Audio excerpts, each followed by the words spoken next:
Hi friends, last video में हमने discuss किया था फाइनेंसिंग एक्टिविटी, इसके बेसिक्स और एक बेसिक क्वेश्चन किया था। ठीक है, आज हम डिस्कस करेंगे इसका एक आध क्वेश्चन और डिस्कस कर लेंगे जिसकी कुछ एडजस्टमेंट्स गिवन होती है हमें। ठीक है, फाइनेंसिंग एक्टिविटी की। आइए डिस्कस करते हैं क्वेश्चन। तो क्वेश्चन आपके सामने है बच्चों। क्वेश्चन में लिखा है इक्विटी शेयर कैपिटल 5 लाख थे, अब 7 लाख हो गए।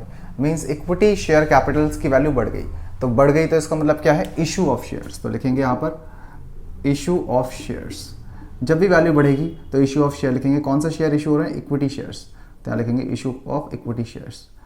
कितनी वैल्यू बढ़ रही है, 2 लाख। तो यहाँ लिख देंगे 2 लाख रुपीस। ठीक है, क्लियर है। आइए, प्रेफरेंस शेयर कैपिटल 1 लाख के थे, अब हो गए 50,000। वैल्यू कम हो गई, मीन्स रिडम्पशन कहेंगे इसे। ठीक है, तो यहाँ लिखेंगे 8% रिडम्पशन ऑफ, यहाँ लिखेंगे redemption of 8% preference shares. 8% preference share. Preference shares की रिडम्पशन हो गई। कितनी रिडम्पशन हो गई, 50,000। हम इसे माइनस में लिखेंगे, 50,000 माइनस में लिखेंगे। क्यों, रिडम्पशन के केस में हमें रीपेमेंट कर रहे हैं, कैश जा रहा है। ठीक है, तो इसलिए इसे माइनस में लिखेंगे। फिर डिवेंचर्स कितने के थे, 2 लाख। 2 लाख से हो गए 1 लाख, 1 लाख हो गए। ठीक है, तो यहाँ पर भी क्या कहेंगे, इसे भी हम कहेंगे redemption of debentures. Redemption of debentures. कितनी वैल्यू कम हो गई डिवेंचर्स की, 1 लाख। तो 1 लाख माइनस में लिख देंगे। इसे हम कहेंगे redemption of debentures, 1 lakh minus में लिख देंगे। क्लियर है। अब मैंने बताया था डिवेंचर्स पे इंटरेस्ट देना कंपलसरी होता है। इंटरेस्ट ऑन डिवेंचर्स कंपलसरी होता है। और मैंने आपको बोला था इंटरेस्ट ऑन डिवेंचर्स हमारा प्रीवियस ईयर के अमाउंट पे निकाला आता है। कौन से अमाउंट पे, प्रीवियस ईयर के अमाउंट पे। अगर क्वेश्चन में कोई एडजस्टमेंट ना गिवन हो तो, लेकिन यहाँ एडजस्टमेंट गिवन है। यहाँ बोला डिवेंचर्स फॉर रिडीम ऑन 1 अप्रैल 2019। ध्यान से सुनना बच्चों, इसकी एक मैं शॉर्टकट ट्रिक भी बता दूंगा। डिवेंचर्स फॉर रिडीम, पहले तो मैं इसको कॉन्सेप्चुअली बताता हूँ। यहाँ देखिए, पहले कॉन्सेप्चुअली बात करते हैं। पहले डिवेंचर्स की 2019, 1 अप्रैल 2019 में डिवेंचर्स की वैल्यू थी 2 लाख। अब उसकी वैल्यू हो गई, कब हो गई, 31 मार्च 2020, करंट ईयर।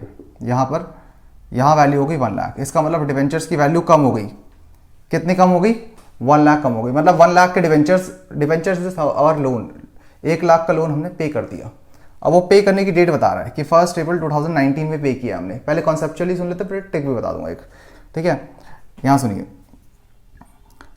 1 लाख का लोन हमने यहीं पे कर दिया।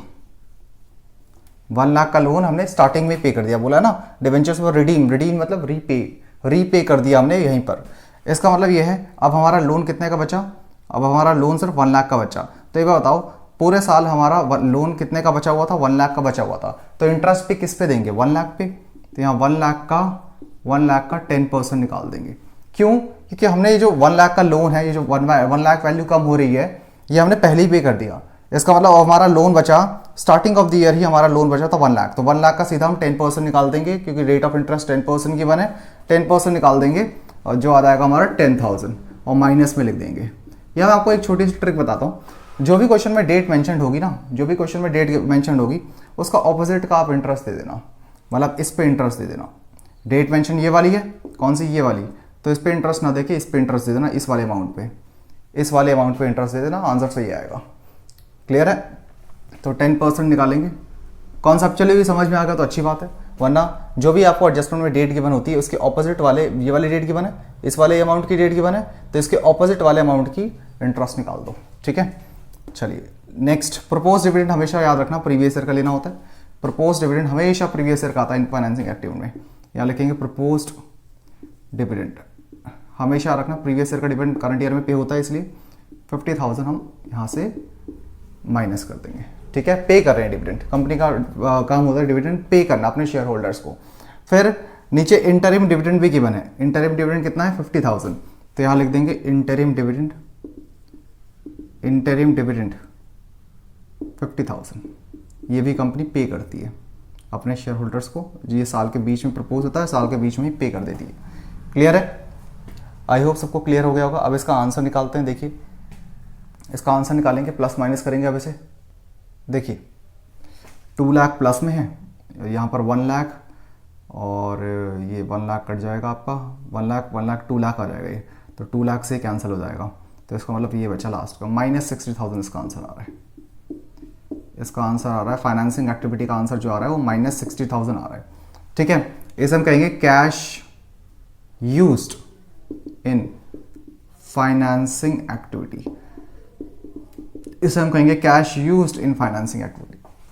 -60,000 हो जाएगा हमारा कैश यूज्ड, क्योंकि माइनस में आंसर आ रहा है। मैंने आपको बताया था माइनस में आएगा आंसर तो कैश यूज्ड कहलाएगा। क्लियर है? एक बार मैं इंटरेस्ट ऑन डिबेंचर्स की एडजस्टमेंट फिर से बता रहा हूँ, एक बार ध्यान से सुन लेना। ठीक है, देखिए डिबेंचर्स जो है पहले थे 2 लाख के, अब डिबेंचर्स 1 लाख के हो गए, मतलब 1 लाख रुपीस का लोन हमने पे कर दिया। क्वेश्चन में बोला है लोन जो पे किया है वो 1 अप्रैल 2019 में पे किया है, बोला है ना डिबेंचर्स वर रिडीम को मतलब रीपे कर दिया स्टार्टिंग ऑफ द ईयर में। तो स्टार्टिंग ऑफ द ईयर में अगर हमने पेमेंट कर दी तो हमारा लोन बचा कितने का स्टार्टिंग में 1 लाख। तो इसका मतलब पूरे साल हमारा लोन कितना आउटस्टैंडिंग रहा 1 लाख। तो 1 लाख का हमने निकाल दिया 10% और वो यहाँ लिख दिया माइनस में। ठीक है, एक ट्रिक मैंने बताई कि अगर मान लो जो डेट गिवन होती है उसके ऑपोजिट वाले डेट के अमाउंट का इंटरेस्ट निकाल देना, तो 1 लाख का 10% निकालोगे तो 10,000 ही आएगा। क्लियर है? अगर मान लो क्वेश्चन में एडजस्टमेंट ना गिवन होती तो आप हमेशा प्रीवियस ईयर के अमाउंट पे 10% निकाल दें। प्रीवियस ईयर का अमाउंट का जो भी होगा उसका 10% निकाल देंगे, या जो भी इंटरेस्ट ऑन डिबेंचर का रेट गिवन होगा उसे निकाल देंगे। आई होप सबको क्लियर है। फाइनेंसिंग एक्टिविटी हमारी ओवर होती है। Thank you so much for watching the video.